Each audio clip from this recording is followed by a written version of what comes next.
Well, it's a day later, and we did have a light frost last night. It was not a huge frost. I had a few things that were damaged, but I'm really glad that I did a huge harvest of tomatoes. I got about 20 pounds of cherry tomatoes out yesterday and many other things. So I'm glad that I did that. And I'll show you what has happened. Nothing catastrophic, but I am now resolved to start putting this garden to bed for the winter time and just concentrating on my fall crops and helping them overwinter. All right, you can see also that yesterday was so bright and blue sky and sunny, and today started out like that, but I'm hoping that we get some rain because we really need it. One sure sign that we might get rain is that I watered the garden today. That usually helps bring it on. Now, one of the interesting things you notice in this garden, it is on a slope, a slight slope. It's not a definite, serious slope, but I am on the north side of my garden now, outside the garden. And as you look back that way to the south, you'll see that the slope is it goes downhill a little bit. And it's interesting that downhill south side was the area that got most touched by the frost. Many of the things up on this end are fine. It also depends on which plant you're actually looking at, which helps me to learn about frost sensitivity of different plants, which is useful to know. First of all, you'll notice that this big hedge of tomato plants that is on the northeastern slope really was unaffected by the frost.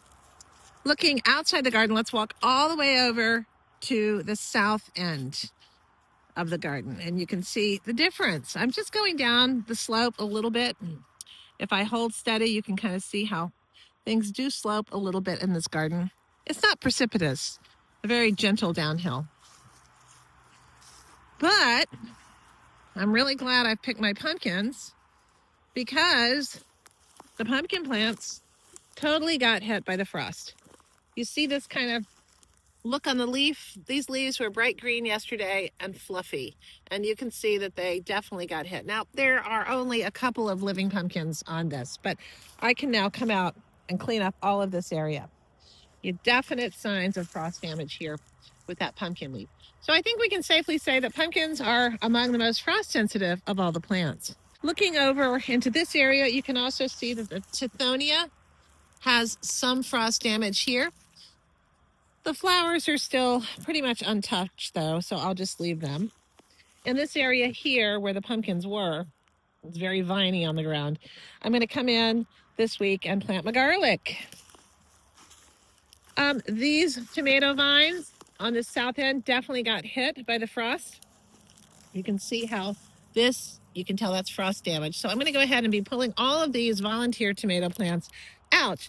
Good thing I picked all of those tomatoes yesterday. I can tell that it's a hair bit cooler down here than it is up there. So that tells me that even a degree or two can make a difference in terms of your garden. Looking at the tomato row here, definitely all these plants got hit. But I can still go ahead and pick these green tomatoes, and I'll be making some pickles out of those. I'm going to go ahead and get those now. Now, that pumpkin got hit, this plant got hit, but I'm still going to pick these two little guys that are under this tarp. Just that little light amount of protection actually protected those plants. Now I'm on the southern corner of my garden looking up, and you can see that the tomato vines definitely are done. Interestingly, the clipdogga is not dead yet, but it soon will be because I'm going to be chopping it down. I don't want it to propagate everywhere. In here, I have some protected lemongrass, which is still being harvested. I've got some folks coming in to get it. But up high, you can see that these tomatoes, there's a little bit of frost damage on these cherry tomatoes. Not every plant, but certainly this plant. So I'm glad I picked all the ripe tomatoes. I'm going to come in and get all the green ones like this later and go ahead and make more green tomato pickles out of them.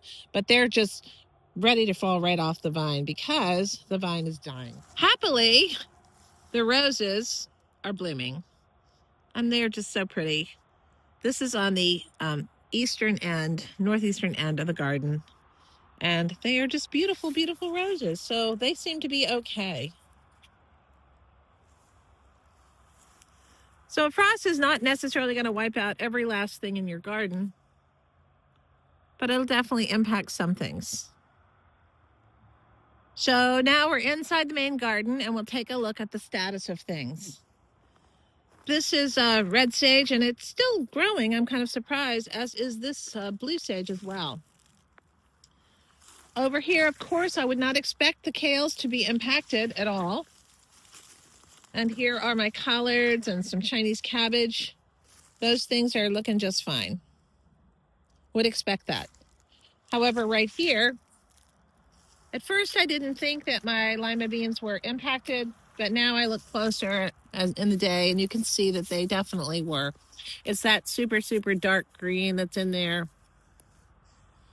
I'm not going to get any lima beans out of here. I was hoping this was my final planting and I would get a lot of flowers, some bean formation, but no beans. So another bed that I'll go ahead and tackle is this bed right here. Yesterday, I was out here picking things before the frost and I thought, oh, these celosia, should I pick them? Well, they're so beautiful.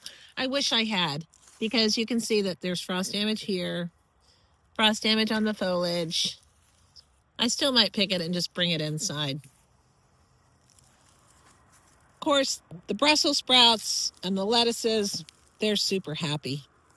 This basil fared just fine. Why?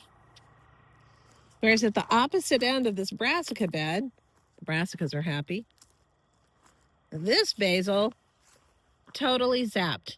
There is about a difference of maybe 6 inches, maybe a little bit more difference in elevation from the basil up at the end of this bed to the basil at the bottom of this bed.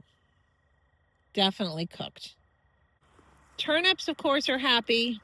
Those potatoes survived. And this bean tunnel, pretty much untouched except for some just up at the top there. But you know what? This bean tunnel is not going to produce any more fresh beans. I mean, look at these. I've picked pretty much already. So what I'm going to do is come in and start taking this thing down, and I'm just going to search for dried beans, and these are lima beans, and I will pull those to eat as dried beans. Because this bean tunnel is huge, it's got a lot of foliage, and it's throwing shade onto my brassicas. Look at the difference between these kale plants. These kale plants next to this one, all planted at the same time, this one gets a hair more sun because of the bean tunnel than these. And this one is twice the size as these two. So time to pull that lima bean tunnel down. It's a beautiful tunnel. And salvage what I can in terms of dried beans. Maybe I'll find a couple of green ones in there and get that all cleaned up. That's going to be a big job. So check back with me later when I decide to tackle that soon. All right. So definitely the squash tunnel got zapped. Not every single bit of it, but I'm so glad that I picked all of the squash. Well, most of it. Here's one I missed. How did I miss that one up there? But you can see that all of these leaves up here got zapped. So it's time to say goodbye to the squash tunnel, and we'll do it next year. Pepper plants, it's a little bit of a mixed bag. I think they're going to pull through. This one I might go ahead and just harvest those last couple peppers off of. But a couple of these I might just let them go on and see how they do. And so we move from the summer garden and even the fall garden into the late fall. And we're going to start to put this garden to bed. But there's still stuff to be harvested. There's my fall vegetables that are coming along. My lettuces have been fantastic. I'm just going to go and start today, this evening. It's getting late, but I have picked a bunch more tomatoes. And I'm going to start looking for beans on that bean tunnel because they're dried, but I can just save them. I can plant the seeds next year or reconstitute them and put them in soups, which are delicious. Thank you so much for watching. If you love gardening and you love to cook, this might be a channel for you. I love to garden and I love to cook. I also like to knit, but I don't talk about that on this channel that much. So if you're a like traveler and you like to do those sorts of things, you might consider subscribing. It's free, and I have loved getting to meet so many people from all over the place through this very tiny fledgling channel. Take care. Bye.